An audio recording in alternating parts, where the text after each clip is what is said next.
ഇന്നേ നമ്മുടെ ഫിൽറ്റർ എങ്ങനെയാണ് ക്ലീൻ ചെയ്യുന്നത് ഞാൻ കാണിച്ചു തരാം കേട്ടോ. ഫസ്റ്റ് ഇതാ ബാക്ക് വാഷ് എന്ന് പറഞ്ഞ കണ്ടോ, അതിലോട്ട് നമ്മൾ ഈ നോബ് തിരിച്ച് വെക്കണം.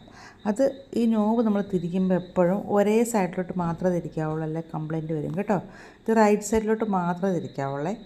തിരിച്ച് ബാക്ക് വാഷിൻ്റെ അവിടെ കൊണ്ടുവരണം കേട്ടോ. അവിടെ കൊണ്ടുവന്ന് കഴിയുമ്പോൾ എന്താ ഇങ്ങനെ വെള്ളം പോയിക്കൊണ്ടിരിക്കും. പിന്നെ എപ്പോഴും ഓർക്കണം, നമ്മൾ ടാങ്ക് മോട്ടർ ഓൺ ചെയ്തിട്ടേ ഉള്ളൂ ഇത് ചെയ്യാവുള്ളൂ.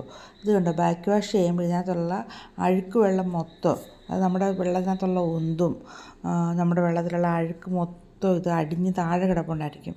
അപ്പോൾ ഇത് നല്ലപോലെ മൊത്തം വാഷ് ചെയ്ത് പോകും ഈ സാധനം. ഞാനിത് 2 ദിവസം കൂടുമ്പം ചെയ്യാറുണ്ട് കേട്ടോ.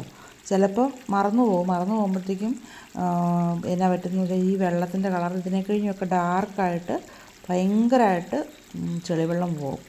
അപ്പോൾ ഇത് ഇതിങ്ങനെ പോയി ഇനി ആ അടിയിലുള്ള ചെളി മൊത്തം പോയിട്ട് നല്ല വെള്ളം തെളിഞ്ഞ് വരും. വെള്ളം തെളിഞ്ഞ് വരുന്നതാണ് ഇതിൻ്റെ നമുക്ക് നിർത്താം എന്നുള്ള ഇത് വരുന്നത് കണ്ടോ. പതുക്കെ തെളിഞ്ഞ് വരുന്നത് കണ്ടോ. ഇനിയിപ്പോൾ നല്ലപോലെ തെളിഞ്ഞ് വരുന്നുണ്ട്, നല്ല തെളിവായി വരും കേട്ടോ. ഇത് തെളിഞ്ഞ് വന്നിട്ടുണ്ട് കേട്ടോ. ബാക്ക് വാഷിൽ നമ്മളിട്ട് ആ വെള്ളം തെളിഞ്ഞ് വന്നിട്ടുണ്ട്. ഇത് തെളിഞ്ഞ് വരാൻ വേണ്ടി ഒരു 5 മിനിറ്റോളം പിടിക്കും കേട്ടോ. 5 മിനിറ്റ് 6 മിനിറ്റ് പിടിക്കും. നമ്മുടെ വെള്ളത്തിൻ്റെ ഉന്തനുസരിച്ചാണ് ഇതിരിക്കുന്നത്. അതിന് ശേഷം റിൻസ് എന്നും പറഞ്ഞ് അതിലൂടെ ഇടണം. റിൻസ് എന്ന് പറഞ്ഞിടുമ്പോഴത്തേക്ക് നല്ല തെളിഞ്ഞ വെള്ളമാണ്. നമ്മുടെ ഫിൽറ്റർ കഴുകി വരുന്ന വെള്ളമാണ്. നല്ലപോലെ കഴുകി അതിൻ്റെ അകവും പുറവും അകത്തുള്ള ആ എല്ലാ ലെയേഴ്സും കഴുകി നല്ല ക്ലീനായിട്ട് പോകുന്നതാണ് ഈ വാട്ടർ കേട്ടോ.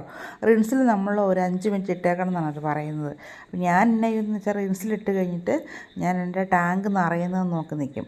ടാങ്ക് എപ്പം നിറയുന്നോ അപ്പം ഞാൻ ഇത് പിന്നെ ഫിൽറ്ററിലോട്ട് ഇടുക ചെയ്യുന്നത് കേട്ടോ. അപ്പോൾ ഞാൻ ടാങ്ക് നിറയാൻ വേണ്ടി വെയിറ്റ് ചെയ്യും. അതിന് ശേഷം നേരെ ഇത് അതിൻ്റെ ടാങ്ക് നിറഞ്ഞിട്ടുണ്ട്.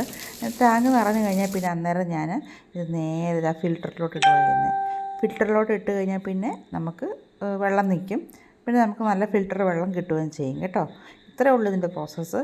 പക്ഷേ ഇത് ഏറ്റവും നല്ല നമുക്ക് പ്രയോജനപ്പെടുന്നൊരു സാധനമാണ് ഈ ഫിൽറ്റർ കേട്ടോ.